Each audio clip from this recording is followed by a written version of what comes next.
የሀገራዊ ምክክር ኮሚሽን በቀጣይ አንድ ዓመት የሚያከናውናቸውን ስራዎች ይፋ አደረገ። በዚህም በአማራ ክልል የአጀንዳ ማሰባሰብ፣ በትግራይ ደግሞ የተባባሪ አካላት ስልጠና፣ የተሳታፊዎች ልየታና አጀንዳ ማሰባሰብ ቀሪ ስራዎች መሆናቸው ተነግሯል። ኮሚሽኑ እንዳስታወቀውም በፌዴራል ደረጃ የአጀንዳ ማሰባሰቢያ መድረክ ይካሄዳል። ሀገር አቀፍ ንቅናቄን በማካሄድ የነቃ ተሳትፎ እንዲኖር ማስቻልና የህዝብ ባለቤትነትን ማረጋገጥ ኮሚሽኑ በአመት ውስጥ አከናውናቸዋለሁ ካላቸው ጉዳዮች ውስጥ ናቸው።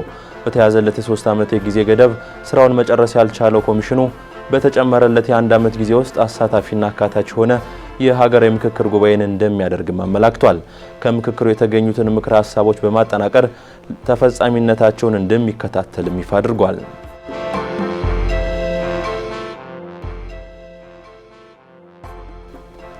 የመቀሌ ከተማ ወጣቶች የከተማ አስተዳደሩ ከንቲባ ወደ ስራ ይመለሱልን ሲሉ መጠየቃቸውን የትግራይ ጊዜያዊ አስተዳደር አስታወቀ።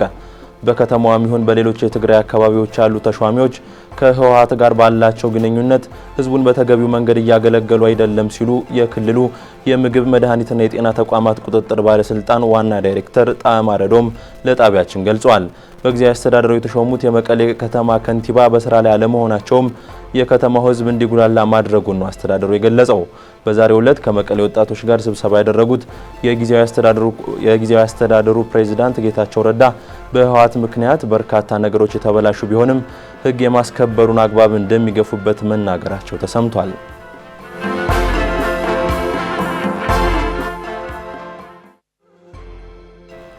በደቡብ ኢትዮጵያ ክልል ኮሬ ዞን ባለፉት 2 ወራት 10 ልጃገረዶች መጠለፋቸው ተገለጸ። የኮሬ ዞን ኮሚኒኬሽን መምሪያ የኮሚኒኬሽንና ሚዲያ ግንኙነት አስተባባሪ አቶ አማራ ክሊሉ በዞኑ ጠለፋ እየተባባሰ መምጣቱን ለጣቢያችን ገልጸዋል። በዚህም በዞኑ አንዳንድ አካባቢዎች ወላጆች ሴት ልጆቻቸውን ወደ ትምህርት ቤት ለመላክ እየተቸገሩ መምጣታቸውን ነው አስተባባሪው የገለጹት። ባሳለፍነው ሳምንት ብቻ በዞኑ ጎርካ ወረዳ ከገበያ እየተመለሱ የነበሩ 5 ልጃገረዶች መጠለፋቸውም ተሰምቷል።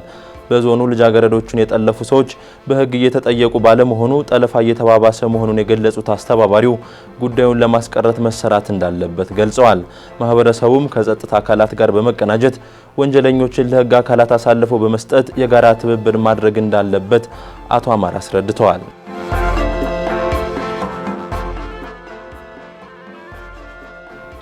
የሱዳን የውጭ ጉዳይ ሚኒስቴር ምርጫ ማካሄድ የሚያስችል ስትራቴጂ ይፋ አደረገ። ስትራቴጂው የሽግግር መንግስት ማቋቋም፣ አዲስ ሲቪል ጠቅላይ ሚኒስትር መሾም እንዲሁም ብሔራዊ ምክክር መድረክ እንዲካሄድ ማመቻቸትን ያካተተ ነው ተብሏል።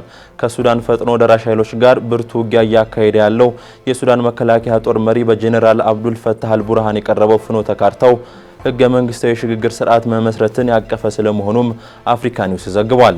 ብሔራዊ ምክክር መድረኩን በሱዳን አስከፊ ግጭት ዋነኛ ተሳታፊ የሆኑ አካላትን እንደሚያሳትፍ የተነገረ ሲሆን በቀጣይም ነፃ ምርጫ ለማካሄድ ምቹ ሁኔታን ይፈጥራል ተብሎለታል። በጀነራል መሐመድ ሐምዳን ዳጋሎ የሚመራው የፈጥኖ ደራሽ ኃይል ከቀናት በፊት ከአጋሮቹ ጋር የሽግግር ህገ መንግስት መፈራረሙ ይታወሳል። የሱዳን ጦር ካርቱምን ከፈጥኖ ደራሽ ኃይል እጅ ለመንጠቅ በጥሩ ግስጋሴ ላይ እንደሚገኝ የተሰማ ሲሆን ካርቱምን ለመያዝ የሚደረገው ጦርነት በግጭቱ አዲስ ምዕራፍ ይከፍታል ተብሎ ተገምቷል።